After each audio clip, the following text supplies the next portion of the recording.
శ్రీ గురు గణేశ శారదాభ్యో నమః.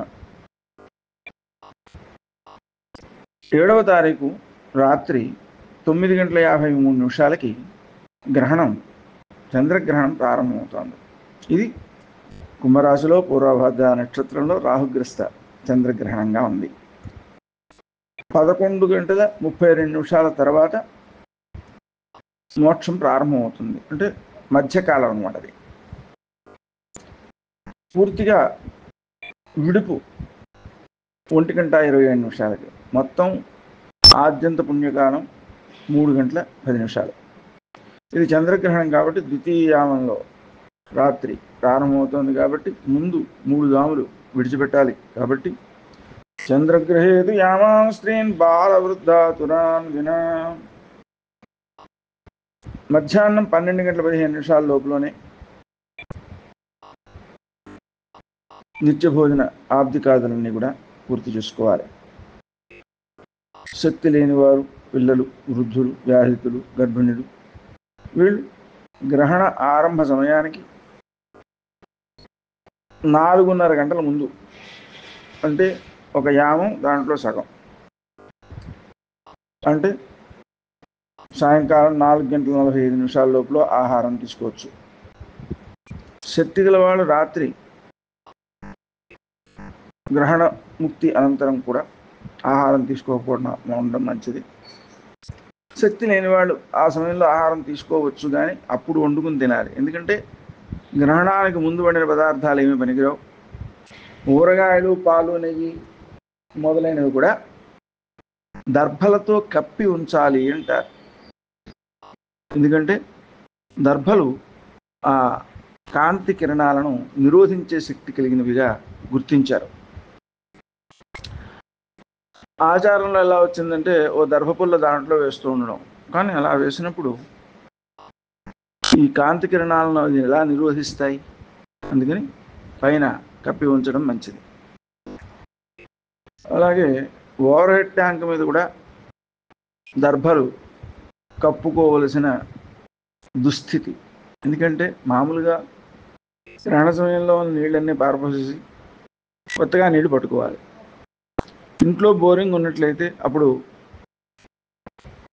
మోటార్ వేసుకొని నీళ్లు తీసుకోవచ్చు, లేదా నుయ్యి ఉంటే దాంట్లోంచి తీసుకోవచ్చు. దగ్గరలో చెరువు ఉంటే ఇది వరకు తీసుకునేవారు, నది ఉంటే అక్కడి నుంచి తీసుకునేవారు. కానీ ఇప్పుడు ఇంట్లోనే ఉన్న నీళ్ళే వాడుకోవాల్సిన పరిస్థితిలో ఉన్నందువలన ఆ ఓవర్ హెడ్ ట్యాంక్ మీద దర్భలు వేయడం మంచిది. ప్రభుత్వం వారు పూనుకుని ఆ గ్రహణ సమయం అయిపోయిన వెంటనే నీరు విడిచిపెట్టినట్లయితే అది ఉత్తమ పక్షం అవుతుంది. గ్రహణ సమయంలో మనకు అంతకు పూర్వం ఉపదేశం ఉన్నటువంటి మంత్రాలన్నీ చేసుకోవాలి, లేకపోతే అవి ఆశోచారణ పొందుతాయి. తర్వాత మనం చేసుకున్నా ఉపయోగపడవు. గ్రహణం విడిచిపెట్టడం ప్రారంభించిన తర్వాత, అంటే రాత్రి 11:32 తర్వాత దానాలు చేయాలి. ఏం దానాలు చేయాలి అంటే సూర్యబింబం, నాగబింబం బంగారంలోను, చంద్రబింబం వెండిలోను చేసి దానికి కాసిన నువ్వులు, ఆవు నెయ్యి, కంచు పాత్ర, వస్త్రం, బియ్యం, దక్షిణ వీటిని కలిపి దానం చేస్తూ ఉంటారు. ఎవరెవరు చేయాలి అంటే పూర్వభాద్ర నక్షత్రం వారు, పునర్వసు నక్షత్రం వారు, విశాఖ నక్షత్రం వారు, అలాగనే కర్కాటక, వృశ్చిక, కుంభ, మీన రాశుల వారు. ఈ ముగ్గురు కూడా, అంటే నక్షత్రాల వాళ్ళు ముగ్గురు, ఈ రాశుల వాళ్ళు నలుగురు, వీళ్ళంతా కూడా ఆ దానాలు చేయాలి. ఇక మిథున, సింహ, తుల, మకర రాశులకి మధ్యమం కాబట్టి ఇబ్బంది లేదు. మేష, వృషభ, కన్యా, ధనుస్సు రాశుల వారికి శుభ ఫలితమే కాబట్టి ఇబ్బంది లేదు. కానీ గ్రహణ సమయంలో స్నానం, గ్రహణం పట్టిన వెంటనే స్నానం, ఆ తర్వాత జపాలు, తర్పణాలు, గ్రహణం విడిచిపెట్టడం ప్రారంభించిన తర్వాత దానాలు ఎంత చేసుకుంటే అంత మంచిది. ఎందుకంటే ఆ సమయంలో చేసినటువంటి దానాదులు కోటి గుణితమైన ఫలితాన్ని ఇస్తాయి. కాబట్టి ఆ సమయంలో ఎవరూ దొరకలేదు అనుకుంటే మనం ఏ ఏ దానాలు చేయాలో వాటినన్నిటినీ కూడా భగవంతునికి సమర్పించేసి దక్షిణతో సహా మర్నాడు ఇంటి పురోహితుడు లేదా దేవాలయ పూజారి అలాంటి వారికి ఇవ్వడం మంచిది.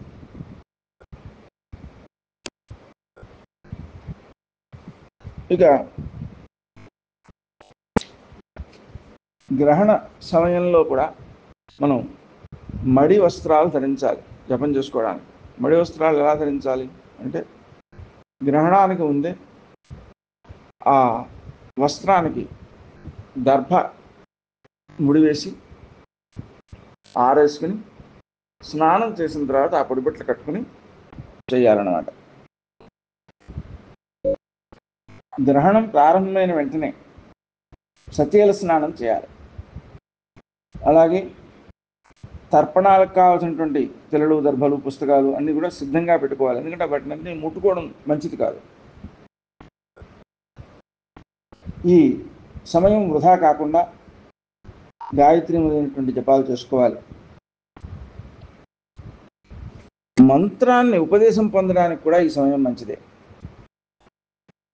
గ్రహణం తర్వాత స్నానం చేసేంత వరకు ఈ జపము మొదలైనటువంటి చేసుకునేటందుకు కావాల్సిన సామగ్రి తప్ప మిగిలిన బట్టలు మొదలైనటువంటి వాటిని ముట్టుకోకూడదు. ముట్టుకుంటే వాటిని స్నానం చేయాలి. దాన్ని గ్రహణాశౌచం అంటారు. తర్వాత ఈ విధంగా ఆశౌచంలో ఉన్నవాళ్ళు కూడా ఈ గ్రహణ సమయంలో స్నానం చేసి ఉపదేశం ఉన్నటువంటి మంత్రాదులన్నీ కూడా చేసుకోవచ్చు. అంటే ఆ మేరకు మాత్రమే వారు ఉపయోగించుకోవచ్చు. అప్పుడు కూడా వారు ఇతరులను ముట్టుకోకూడదు. అలాగనే గ్రహణ కాలంలో నిద్రపోవడం కానీ మలమూత్రాదులు విసర్జించడం కానీ పనికిరాదు. తండ్రి లేని వాళ్ళు పితృతర్పణాలు తప్పనిసరిగా ఇవ్వాలి. తిలతర్పణాలు, దానాలు చేయాలి. అష్టదిక్పాలకులకి గ్రహణ దోష నివారణ కోసం ప్రార్థనా శ్లోకాలను పఠించాలి. గ్రహణాన్ని ప్రత్యక్షంగా చూడకూడదు. తడి వస్త్రం అడ్డుగా పెట్టుకుని చూడొచ్చు, లేదా నీటిలో ప్రతిబింబాన్ని చూడొచ్చు, లేదా నూనెలో ప్రతిబింబాన్ని చూడొచ్చు. గర్భిణీ స్త్రీలు ఆ చంద్రకాంతి తమ శరీరం మీద పడకుండా ఇంట్లోపలే ఉండాలి. గర్భంలో ఉండేటువంటి శిశువుకి రక్షణ కోసం భగవన్నామజపం చేసుకోవాలి, స్తోత్రాలు చేసుకోవాలి. గ్రహణం విడిచిన తర్వాత మోక్ష స్నానం చేయాలి. లేకపోతే మళ్ళీ గ్రహణం వచ్చే వరకు ఆశౌచం వదిలిపెట్టదు.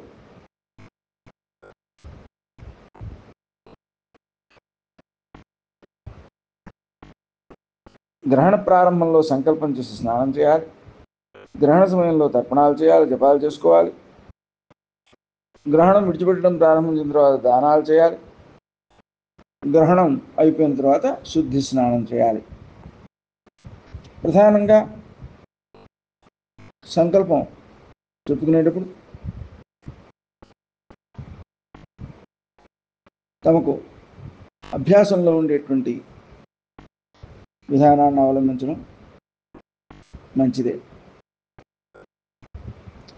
అయితే ఆ నీటిలో స్నానం చేసేటప్పుడు మాత్రం గంగేదియో బ్రూయాద్ యోజనానాం సదేవి ముచ్యతే సర్వపాపేభ్యో విష్ణులోకం సగచ్చతి.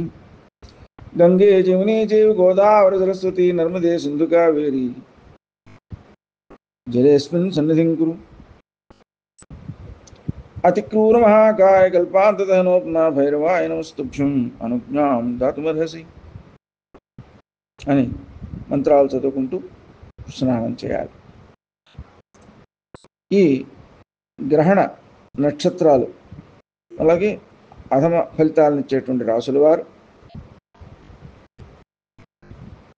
వెండితో చంద్రబింబాన్ని, బంగారంతో నాగబింబాన్ని, సూర్యబింబాన్ని తయారు చేసి కంచు పాత్రలో ఉంచి, అలాగే ఆవు నెయ్యి ఆ కంచు పాత్రలో నింపి మమ జన్మరాశి జన్మనక్షత్ర చతుర్థాద్యరిష్టస్థాన స్థిత గ్రహణ సూచిత సర్వారిష్ట ప్రశాంతిపూర్వక ఏకాదశ స్థాన స్థిత గ్రహణ సూచిత శుభఫల ప్రాప్త్యర్థం బింబదానం కరిష్యే అని సంకల్పం చేసి వాటిని దానం చేయాలి.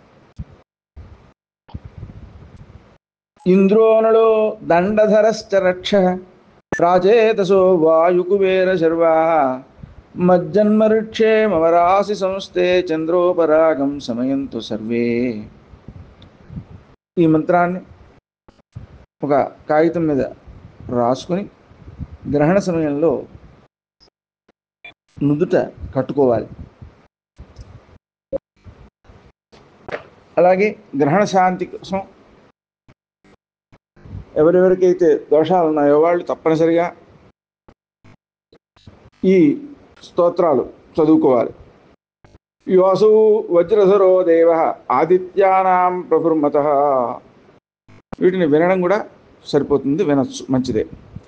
సహస్రనయనశ్చక్ర గ్రహపీడాం జపోహతు ముఖం యః సర్వదేవానాం సప్తార్చిరమితద్యుతిః చంద్రసూర్యోపరాగోత్థాం గ్రహపీడాం జపోహతు యః కర్మసాక్షీ లోకానాం యమో మహిషవాహనః చంద్రసూర్యోపరాగోత్థాం గ్రహపీడాం జపోహతు రక్షో గణాధిపः సాక్షాత్ ప్రళయానలసన్నిభः ఉగ్రః కరాళో నిరుతిః గ్రహపీడాం జపోహతు నాగపాశధరో దేవో నిత్యం మకరవాహనः వరుణో జలలోకేశः గ్రహపీడాం జపోహతు ప్రాణరూపో హి లోకానాం వాయు కృష్ణమృగప్రియः చంద్రసూర్యోపరాగోత్థాం గ్రహపీడాం జపోహతు యోసౌ నిధిపతిర్దేవः ఖడ్గశూలసరోవరः చంద్రసూర్యోపరాగోత్థం కలుషం మే వ్యపోహతు యోసౌ శూలధరో రుద్రः శంకరో వృషవాహనः చంద్రసూర్యోపరాగోత్థం దోషం నాశయితుద్రుతం.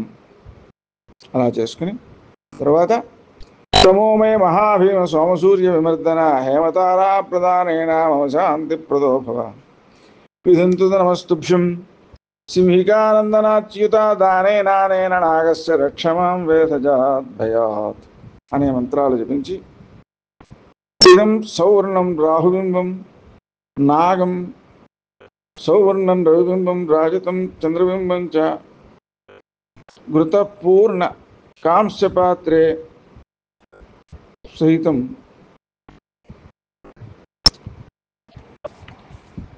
కాంస్యపాత్ర సహితం యథాశక్తి తిల వస్త్ర దక్షిణా సహితం గ్రహణ సూచిత అరిష్ట వినాశార్థం సుఫల ప్రాప్త్యర్థం తుభ్యో సంప్రదతే నమః అని సంకల్పించి ఇంతకు పూర్వం కాగితం మీద రాసుకున్నటువంటి శ్లోకంతో పాటుగా ఈ ప్రతిమలను ఆవు నేతితో కూడినటువంటి కాంస్యపాత్రం నల్ల నువ్వులు గోధుమలు బియ్యం వస్త్రం కొబ్బరికాయ తాంబూల దక్షిణలతో సహా దానం చేయాలి. అలా చేయలేని వారు దేవుడి దగ్గర పెట్టేసేవి మర్నాడు ఇవ్వచ్చు. రాహుగ్రస్తం కాబట్టి మినువులు కూడా ఇవ్వడం మంచిదే.